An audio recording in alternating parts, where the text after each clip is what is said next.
Salam əziz vətəndaşlar.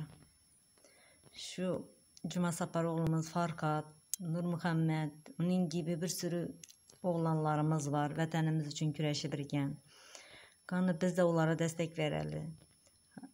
Cəsarətimizi toplab çıxalı. Bu yolunu kapalı olduğuna bu oğlanlar da virüsdə günah yer deyil. Ondan önce devir açık değildi. Normal bir giriş çıkışımız yoktu zaten. Aeroporta geldiğimizde Bolanok dese oldu. Biletini yarı puluna satıp geleverirsen. Onların özleri 2 mərtə faydalandılar. Hem de satya sattılar hem de senden fayda gördüler. Bizi Haramkulun ögey çağası mıyız? Bizi halkını gururu bilen, hayalı bilen hep oynadılar. Bizler hem insan gibi bir girip çıkalı. Testini yaptır, git. Testini yaptır, gel. Bir sorun yok ki onda. Zaten olacak zat olup durdu. Bütün dünyada olan zat niye Türkmenistan'da olmasın? Onun için halkım toplanalı. Bundan sonra gururumuz bilen, hayalimiz bilen oynatmayız.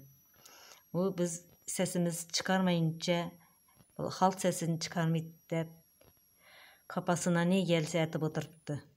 Hadi halkım, yalvarıyorum şu çocuklara destek verelim.